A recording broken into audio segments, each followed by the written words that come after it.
योगेश खरं तर छगन भुजबळ यांनी अजित पवारांना सुनावल्याचं यावेळी पाहायला मिळालं। त्यांनी म्हटले दादा एकच वादा, हे शब्दप्रमाण नेमकं काय उपयोगाचं? अजित पवार यांनी सगळा मनमानी कारभार केला असं छगन भुजबळांनी म्हटलं। खरं एकूण पक्षामध्ये प्रवेश केल्यानंतर जो मान ज्येष्ठाचा मिळायला हवा होता तो मिळालेला नाही असं अशी खंत छगन भुजबळ यांनी व्यक्त केलेली आहे।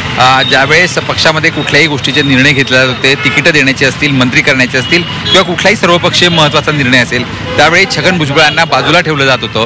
प्रफुल्ल पटेल, सुनील तटकरे आणि अजित पवार हे तिघं मिळून निर्णय घेत होते आणि पक्षामध्ये एकूणच कोंडी त्यांची झालेली होती। त्यांना कुठल्याही ठिकाणी बोलवलं जात होतं, खुर्चीवर बसवलं जात होतं, मात्र जो मान सन्मान मिळायला हवा तो मिळत नव्हता, म्हणून नाराजी आहे। आणि एकूणच फक्त मंत्रिपद मिळालं नाही म्हणून नाराजी नाही, तर मंत्रिपद तर दिलंच नाही, मात्र मान सन्मान दिला नाही, जे ज्येष्ठत्व होतं त्याचा पण विचार केला नाही। त्यामुळे आता या पक्षात राहणे नव्हे अशा पद्धतीनं छगन भुजबळ यांनी आज आपले विचार आपल्या कार्यकर्त्यांसमोर मांडले, माध्यमांसमोर सुद्धा त्यांनी ही खंत आपली व्यक्त केलेली आहे। त्यामुळे एकूणच अजित पवार आणि छगन भुजबळ यांच्यातला जो काही ज्येष्ठत्वाचा वाद होता, एकूणच सिनियरिटीचा किंवा निर्णय प्रक्रियेविषयीचा प्रश्न होता, तोच या ठिकाणी इगो प्रश्न म्हणून झाला आहे आणि त्यातूनच खरं म्हणजे ही ठिणगी पडली आहे मंत्रिपद न देऊन, असं म्हणायला हरकत नाही। योगेश खरं तर गेल्या काही तासांपासून अजितदादा सुद्धा नॉट रिचेबल आहेत, त्यामध्ये छगन भुजबळ एवढी सगळी टीका करतायत। त्यामुळे आता छगन भुजबळ वेगळा काही निर्णय घेतील का, महत्त्वाचा मोठा निर्णय घेतील का, का अजितदादा त्यांची मनधरणी करण्यात यशस्वी होतील? नेमकं काय घडेल?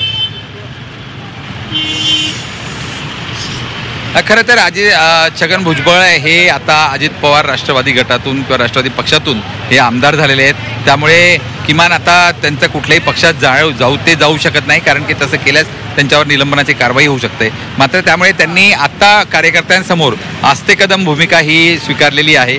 मी येवल्यामध्येच राहील, येवल्याच्या लोकांची सेवा करेल आणि काय बाकी करायचं असेल ते मी बाकी करीनच, मात्र मी सध्या जे काही मला मतं दिलेली आहेत येवल्यातल्या मतदारसंघातल्या लोकांनी, मतदारांनी, त्यांच्या शब्दाला जागेन, त्यांच्या विकासासाठी कामं करीन आणि जी काही कामं शिल्लक आहेत ती पूर्ण करीन, असं त्यांनी या ठिकाणी म्हटलंय। सध्या तरी ते कुठल्याही मूडमध्ये या ठिकाणी दिसून येत नाही, मात्र ते विचार करून याचा निर्णय घेतील आणि कदाचित पुढच्या काळामध्ये एक मोठं आंदोलन, ओबीसींसाठीचा संघर्ष, राज्यामध्ये ओबीसींना जे डावललं जाते त्याबद्दलची भूमिका घेऊन काहीतरी नेतृत्व करून एखादा मोठं आंदोलन ते या ठिकाणी उभारू शकतील। एकूणच त्यांच्या मनात काहीतरी करून दाखवण्याचा विचार नक्कीच आहे, मात्र ते करून दाखवीन आणि आता मी काय आहे हे सुद्धा मी दाखवून देईन, असाच एकूण पवित्रा त्यांचा या भाषणांमधून दिसून येतोय। योगेश, नक्कीच त्यामुळे छगन भुजबळ आगामी काळामध्ये नेमकी काय भूमिका घेतील हे सगळं पाहणं अतिशय महत्त्वाचं आहे। धन्यवाद या सविस्तर माहितीसाठी।